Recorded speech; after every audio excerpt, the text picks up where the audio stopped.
firebenders around.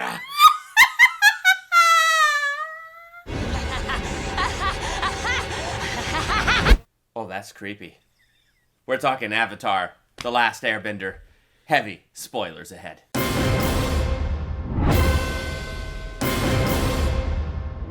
Welcome to Durbania. I'm Durbin. I'm Laura. And this is our spoiler talk review for all 3 seasons of Avatar, The Last Airbender. Because it dropped on Netflix, so we binged all 3 seasons, plus... watched the movie. We watched the movie, so we're going to do a quick comparison between the movie and the show, which all you could do, really, is compare the movie between season 1 of the show. Yes, that's it. Because that's all the movie... The movie didn't try to be its own thing. It tried to take all of the events... in season 1, which is what, 20, 21, 22 episodes, something around that neighborhood? And it missed all of them, pretty much, is what it felt like. Yeah, and so all the good stuff. We're going to quickly hit the movie, but spend time on what I think is probably the best animated show I have ever seen. So, oh my gosh, one of the best kids shows. It is both kid and adult. It is oh my gosh. Good. So for me, I'm giving the show an A++. Oh, I'm just giving it a solid A, because I don't give anything an A++. A+, I mean, it was fabulous. It was. Especially, I mean, it was, but I also, we went into it not knowing what we were going to watch. I remember I saw a couple of episodes here and there with my younger brother when I was in college, but I don't really remember that much about it. It's like there was 1 or 2 episodes I think I saw, and that was it. Yeah. And so I'm like, oh, Chris will love this. And so we watched it. I'm watching the show, and I'm thinking, where have you been all my life? How did I not ever see this before? And I'm giving the movie a D. D as well. But first off, thank you, Netflix. Yes, thank you, Netflix. That's how we got Avatar. And I think what stops me from giving the movie an F is I feel like you watch it, and there was a sincere effort to try. No, never mind. I take that. Let me strike that. I will go with this. The reason I give it a D is because when I watched the movie back when it came out, 10 years ago? Yeah. I remember seeing glimmers of what was in the TV show. There it is, glimmers. And so I hadn't watched the whole TV show, so I did not know what I was missing. And I went, well, they tried. So it got a D. Then I watched the TV show, and I went, yeah, D's very generous. He was bending tiny stones at us from behind a tree. It really hurt. See, we saw the movie, I think, early in our marriage is when it came out. And so I remember going to the theater to see it, and I think we went with my mom because she was super excited. No, your mom bought us the DVD. So we never saw it on the video. Oh, gosh. See, this tells you the experience. I saw the movie once, and I couldn't remember any of it. When I can't watched even remember if you saw it in the theater at home. When I watched it last night, I was watching it for the first time. That's how much I forgot about the movie. The movie was so bad that as somebody who hasn't even seen the show, I didn't understand it. I didn't understand what was happening because the movie was so bad at telling the story. It jumped so quickly and so much.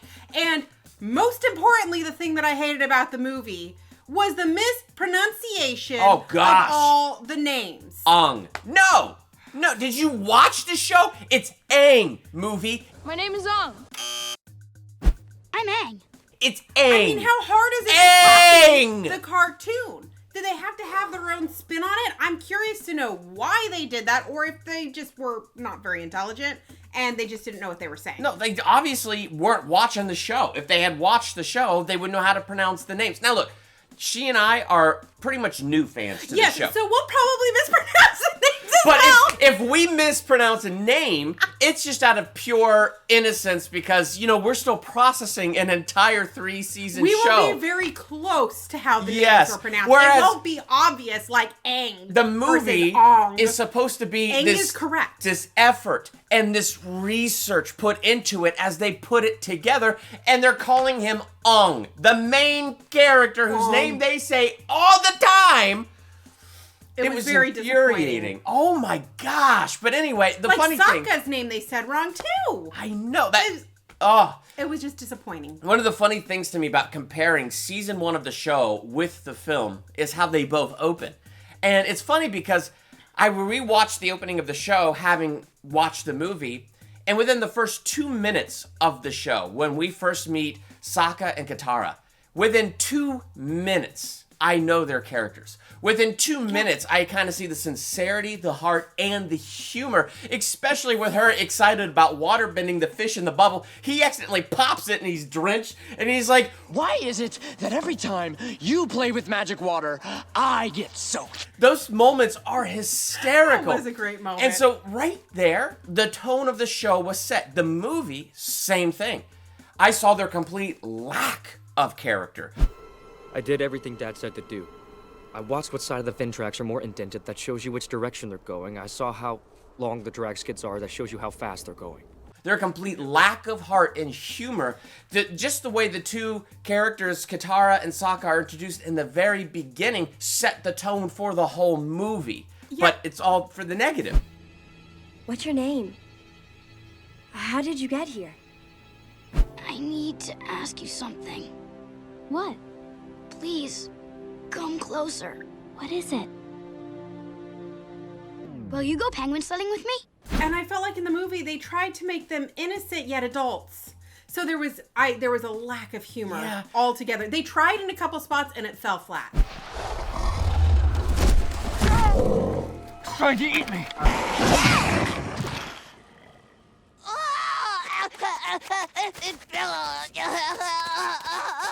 Don't worry, it'll wash out. Honestly, Katara in the movie reminded me of Katara in the play in season 3. When they went to watch the play and they're seeing all their characters like over dramatized, and Katara was always crying about hope. Sokka, my only brother.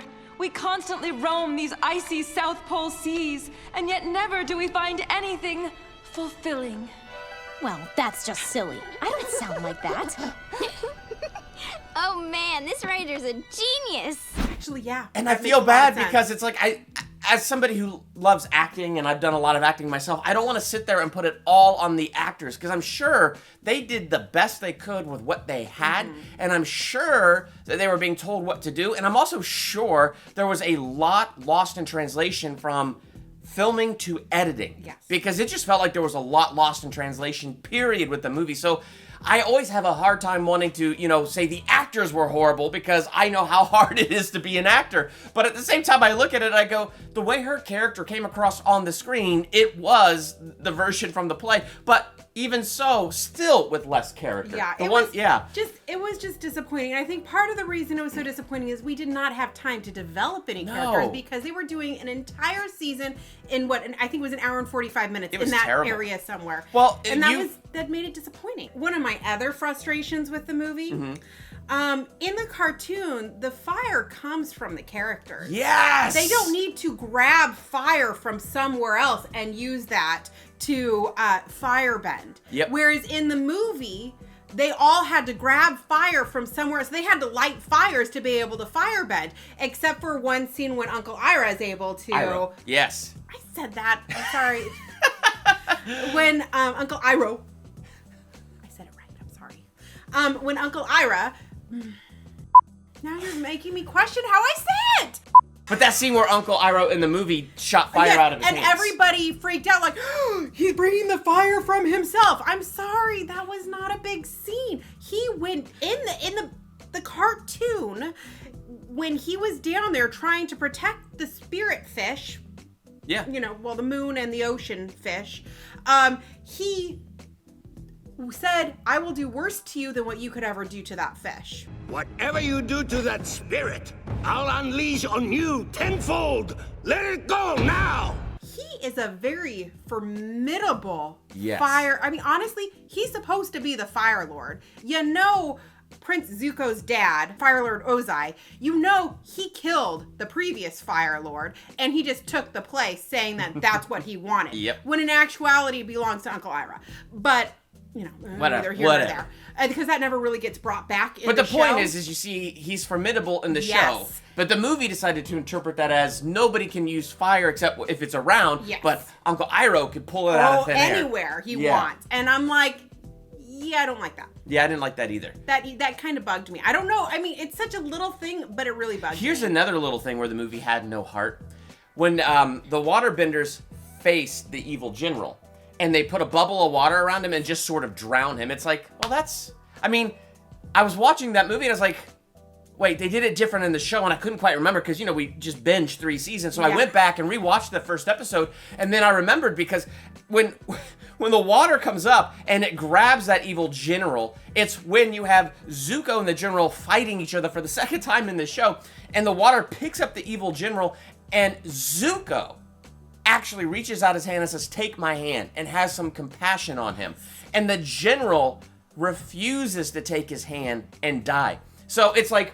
To me, that shows the start of Zuko's character arc. Yeah. But that's another huge thing where the film is constantly missing heart. Like, how could a movie... This movie was almost 100% exposition, either through Katara's narration or through terribly written lines where they're just trying to fill in the gaps of everything we're missing as they're trying to condense season 1 together. How could a show be, our movie, be purely exposition and you're still missing everything?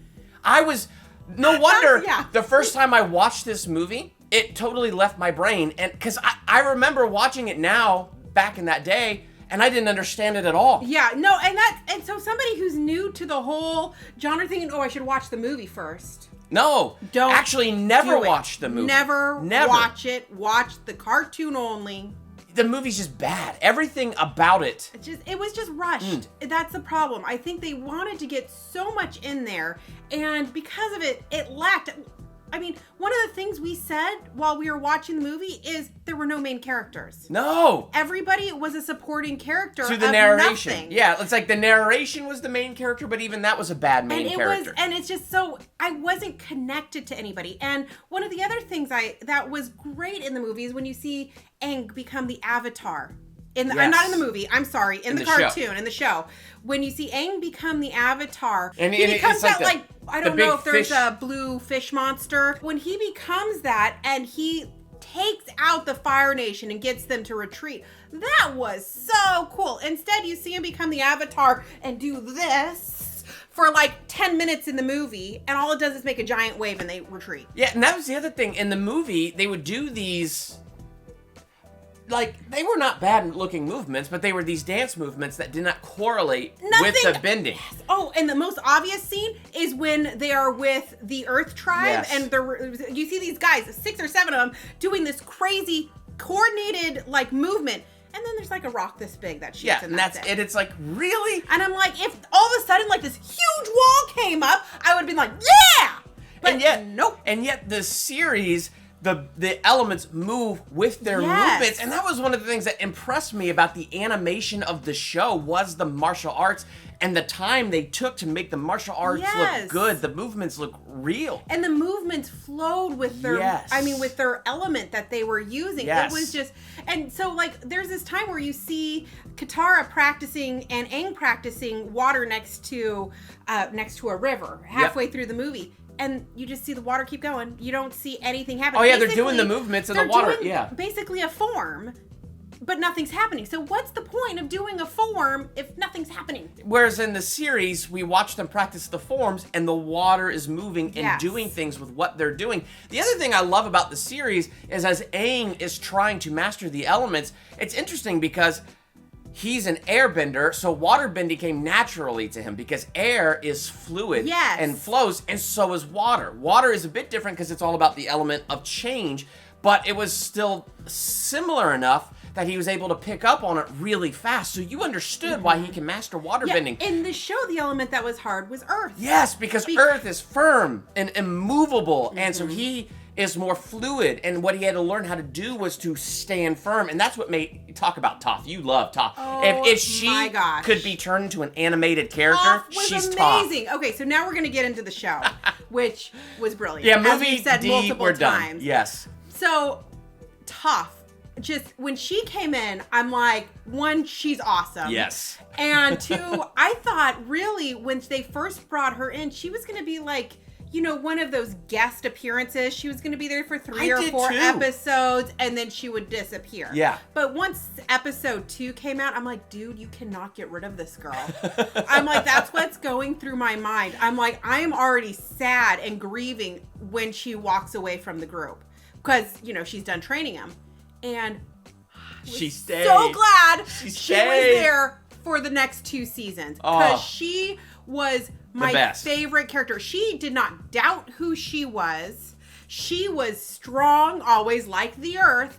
And she was exactly what you would expect. She was wise beyond her years, and she understood better than anyone else what was going on around them, at least in my opinion. Yeah. And it's like there's scenes when she was the one who went to talk to Prince Zuko when he started to turn good and he came to try to train the Avatar. Yep. She's the one who was like, well, you know, I learned from badger moles, so maybe you need to learn firebending or learn from whatever the creature is that is the source creature. Yeah. So he's like, and you know, she's so smart.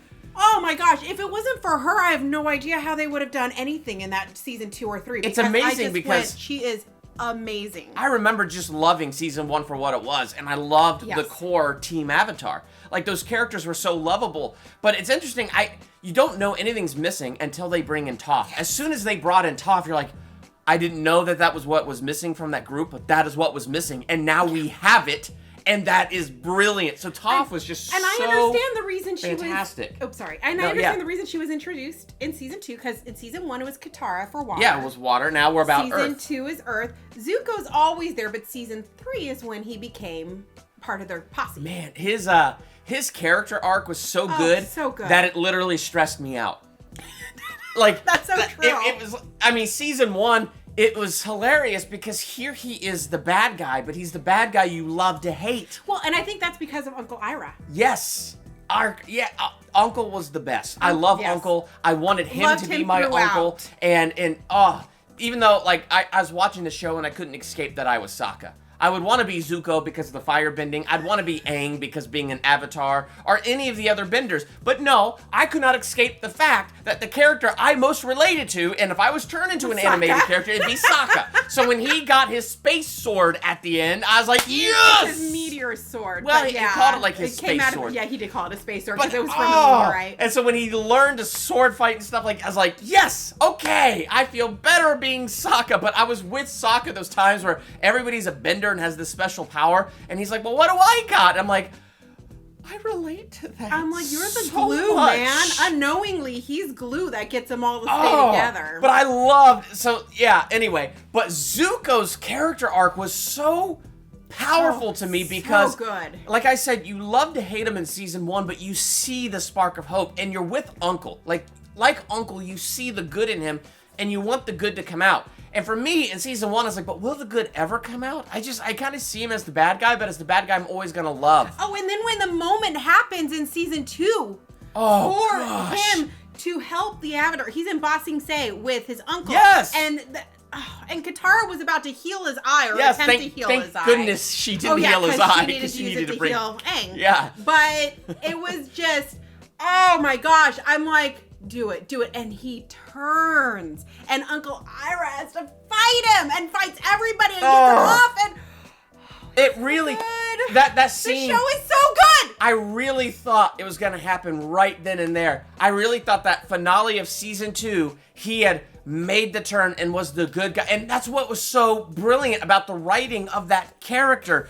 And then when he betrayed Uncle, when he betrayed Aang and joined his sister, I think I didn't breathe for a minute. I think I just sat there with my jaw open and went, no. I could not believe it when he was fighting with Princess Azula against Katara and Aang. I'm just like, no. But then it made it all the sweeter in season 3. And it made his struggle, though, realistic, because that's the reality of, and that's the brilliance of the show. It is definitely goofy and hilarious and fun for kids. It's definitely made for a younger audience, but it doesn't treat that younger audience like they're stupid. Yes. It deals with adult, real-life issues, I think, in an appropriate way. So, for instance, Zuko, it's not a black and white change for him. And that was brilliant, and it was realistic, and it was powerful because he should have changed at the end of season 2. But you see it, that edge of uncertainty and edge of fear that all of us confront in our lives. And he failed his first confrontation with it, but he passed like his second or third confrontation with it and finally converted over to help Aang in the end. I understand. But the realism in that journey, as I think, is what made it so stressful, because it makes you wrestle with stuff within yourself as you're watching Zuko wrestle with his personal demons. And then to get the series finale where he is now the Fire Lord, and he says, I can't believe a year ago my mission was to hunt you down, Aang. And Aang's like, yeah, and now we're friends. Like, to see that complete transformation and that true struggle, it's what made Zuko so absolutely compelling. Yes. And oh gosh, so that whole journey was compelling. And then back to Sokka, like, what I loved about him, like you said, he's the glue, and he's consistent the whole way through. He has an arc, and he does grow, and he does come into his own, and at the same time, he never loses his terrible jokes. He never falters in the character that he is. But I think one of my favorite things, and this is where I'm going to get a little theological, where there's a little bit of a theological analysis from me, is with Aang in season 3, where, you know, he's talking to Zuko, and, you know, Aang's like, no, I don't ever want to kill. And Zuko's like, okay, so what are you going to do when you face my dad? And that was like a tough question, but then the whole series finale where he has to struggle with that question, and then, you know, the giant lion turtle comes by and like gets... After he talked with all the different... Well, yeah, but that's the whole point. Avatars. It's like the turtle calls him to it, and he goes to it, and Aang in the solitary seeks wisdom, which is what we should do when we're looking for that in our life. We need to go to the Lord in our prayer closet and seek that wisdom, and that's exactly what Aang did. In a lot of ways, he wasn't getting the answer he wanted, because he has to be decisive, and he has to be just, and this can't just be about him. He's got to deal with something that's going to save the world, so he can't just be thinking about himself. But then Laura and I are on the edge of our seats, like, we don't want Aang to kill. We want him to maintain like that innocence. But at the same time, I'm like, but it's the only way, dude. It's the only way. But the fact that I'm watching you struggle with it, I'm seeing that you're not like this bad dude. But then, because he kept on seeking and he kept on pursuing, the turtle lion teaches him how to bend the energy within people. And he just kind of brings it up. He doesn't teach him. Well, I feel like the tap on the head was like a moment of teaching. But to me, the tap on the head was bringing back the Avatar state. Sort of, but it was when his back hit that rock, remember? And that's released true. the chakra, and finally things were flowing again. But anyway, like, but then at the end where he had the chance to kill him, I was on the edge of my seat. Like, I would have been just fine if he killed the Fire Lord. But he stopped at the last moment, and then the idea that in order to bend the Fire Lord's energy, he has to be unyielding and uncorruptible in himself. So in other words, he does have to take all the wisdom from the past avatars, and he has to be decisive, like the earth, strong and unyielding, so he wouldn't be corrupted by the Fire Lord's energy. And I thought he was going to get corrupted there as it was building the last moment, but boom, he broke it and took away the Fire Lord's fire-bending abilities, and actually making him a physically weaker guy, so he is no threat at all. And I thought that ending was actually very brilliant, because it stayed true to the heart of Aang, while showing us wrestling with real things about not being selfish. It's not all about me and the greater good of the world, but also him trying to maintain his heart and his conscience. Like, it was so well done. It was. So, yeah, that's why I'm giving it an A++, because, like, the animation was crisp and cool, and it looked so good. Like, the movements of the characters were fabulous, absolutely lovable, and you couldn't help but just relate with them. And and the writing, like, it just felt like this was a 3-season show. It was not meant to be more. The only question it left me with was when Zuko says to his father in prison, now where is my mother? Yes, and they never bring that back. That was one of my, that's the only thing they didn't tie up for us. But on the other hand, that's fine, because you could use your imagination with that, because it still was a perfect ending to this amazingly written show. So what are your final thoughts on this? Oh my gosh, there was just so many characters. Yes, there were. But the thing is, I didn't feel like anybody was really a one-off character. Like, they all had a purpose. Yes. Because, you know, a lot of times you'll have the Freak of the Week type show, and there'll be this character, but it's like, even if they were only in there for a short period of time, you felt like they did something to enhance the story or help Aang move forward in his journey. And to me, it was worth it. 100%. Oh, yeah. I I really loved that they broached so many different topics, treating kids like adults. Yes. But at but keeping it at that level for kids. I mean, they talked about genocide. They talked about war. They talked about love. They talked about family. They talked about passion. They talked about unforgiveness and bitterness and how forgiveness is the greater thing to choose. And I mean, they went over so many in 3 Katara's seasons. character arc of wanting vengeance for her mother and meeting her mother's killer and having the opportunity to kill, but choosing not to kill, but still having the unresolved issue of unforgiveness. It's like, that is too real. Yes. It was so well done. It was so, I mean, we could probably talk on this show for hours easily. Because it's really, if you haven't seen it yet, I highly recommend it. And the first season does start off a little slow, but that's because they're building. I didn't think it was slow, but I get what you're saying, because compared to the rest of it. Compared to season 2 and 3, it is slow. Season 2, it just like, then you're stuck. You're like, it's because you love Toph, and you're so glad they brought her in. It's so awesome. But there's so much of that show that was awesome. I mean, you know how there's some episodes where I'm like, oh, they didn't really need that, but it shows you more of the characters' fun. But I could say there's maybe less than 5 that were like that. I felt like everything just moved us forward. Yeah. And the fight between Firelord Ozai, or at that time he became the Phoenix Ozai, Phoenix King Emperor. I forget the title. Yeah. It was epic though. It was. Oh my gosh. Epic. And I will say, Princess Azula. Oh, evil. She was unhinged. And at the end, when she was becoming Fire Lord Azula, yes, she lost it because of May and Ty Lee betraying her. Oh, she lost it. She was like, oh my gosh, she started going into craziness and just being obsessed, like having her anger take over her life and not trusting anyone, and you seeing this whole unhinged other side of her. And I think Zuko saw what he could have been if he would have continued on his path.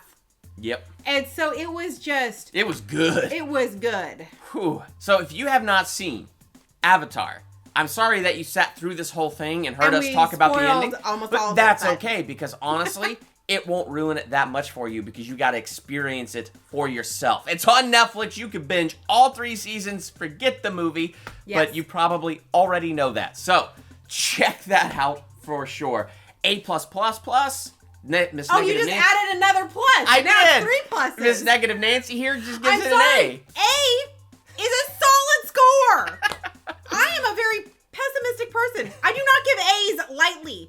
Lord of the Rings, this TV show. So, I don't have very many other things that I've given A's to. What did you think of Avatar: The Last Airbender? Let's talk about that in the comments. And while you're there, hit the subscribe button to become a Durbanian. Hit that bell by the subscribe button so you're notified for our next movie review, ranking video, theological analysis, or anything else we do here. I'm Durbin. I'm Laura. Thanks for checking out Durbania.